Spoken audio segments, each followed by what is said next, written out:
This afternoon, we are talking about something a little bit different to break up all the transfer rumours that we're hearing continuously. So a post on social media went viral showing Tim Steidten on the pitch after the game at West Ham. And to my surprise, it seemed to divide opinion a little bit. So today, I'm going to be running through the arguments why Tim Steidten should be on that pitch. Lego.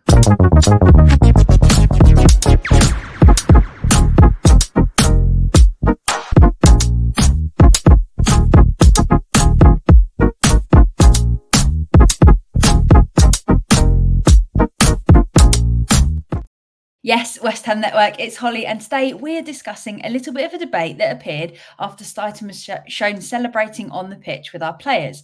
Now, the original poster was unhappy that Tim was entering the pitch after the game, saying that he was doing it for clout or attention. So I'm interested to hear your thoughts, but let us know in the comments, do you think it's fine or do you think that it's interfering in some way? Because personally, I don't have any issue with it whatsoever, but I am aware that it's very different to what we used to. So I want to start by saying I can understand somewhat the arguments against him being on the pitch, particularly if you take more of a traditional view that the manager should be the one on there communicating with the players and nobody else during that time. He's another person in the mix on the pitch. And naturally, this does also make a little bit more of a public profile for himself. We don't want anything the manager does getting diluted, and we don't want other teams sniffing around him. So I do get why some people might feel uncomfortable about it.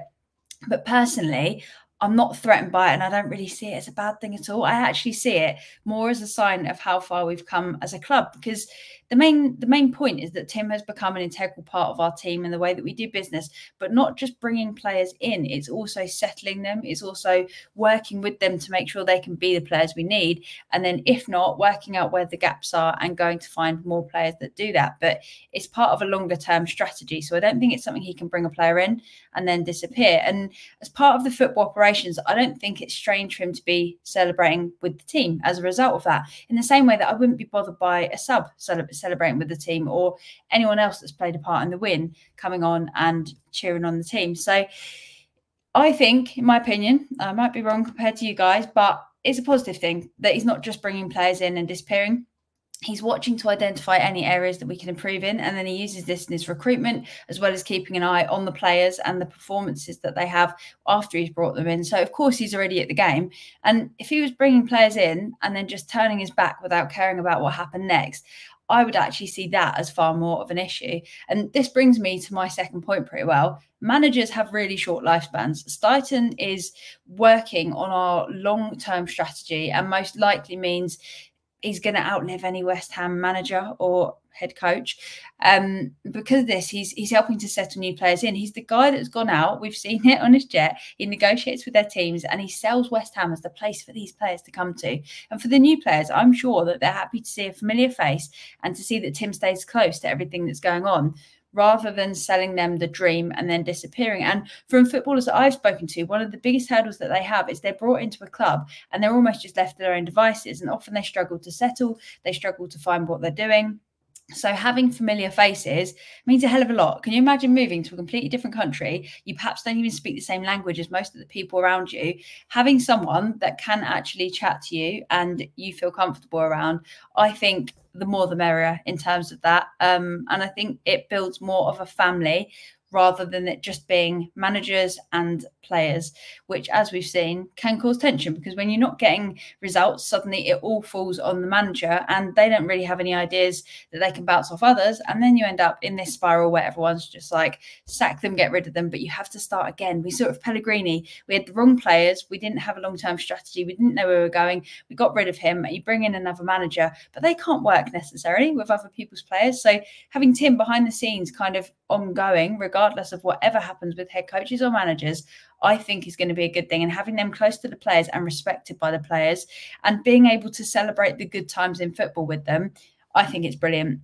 So having that communication and that support system with the players, the manager and Tim builds a really solid foundation for us to actually grow as a club, which is what we need to do. If we want European football and we want it ongoing, not because we've overperformed or our starting 11 have miraculously managed to go through an entire season performing at the highest level without getting too many injuries.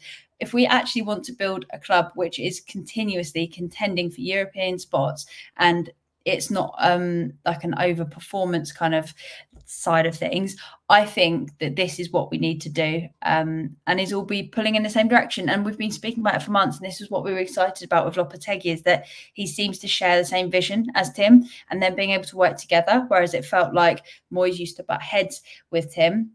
I think this is going to be the start of something exciting. But the main benefit that I see is that, yeah, should Lopetegui leave at any point, we're not starting from square one, and we keep that identity behind the scenes, so we still know where we're heading, and the players still feel like we know where we're heading, and it builds that unity. We see it so often that people talk about managers losing the dressing room or certain players not wanting to play under a manager, and it's very different when it's not just a manager versus players, and instead you've got an entire support network in place behind the scenes.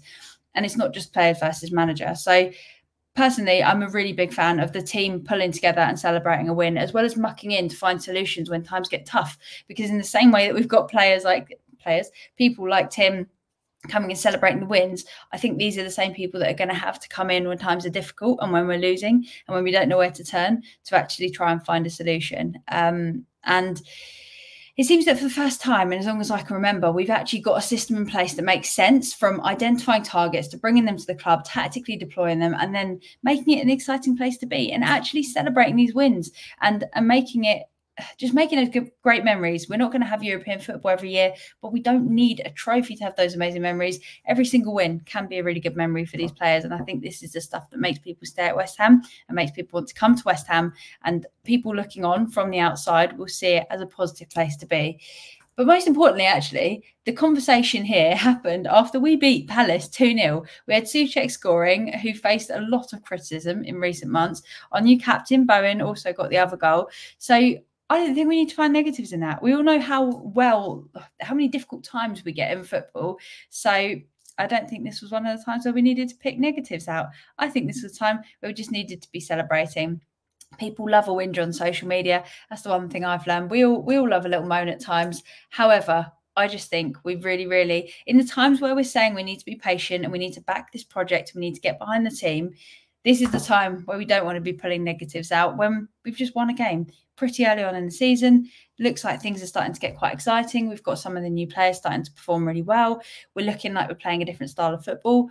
And yeah, we've spoken about how we need to buy into this long-term project, and yet we find ourselves discussing negativity 2 games into the season because we've had a member of backroom staff celebrating 3 points. And I think when you put it like that, that makes you realise we don't need to be sad about this. Tim can go and celebrate however he wants. And if no one else has a problem with it on that pitch, I don't care.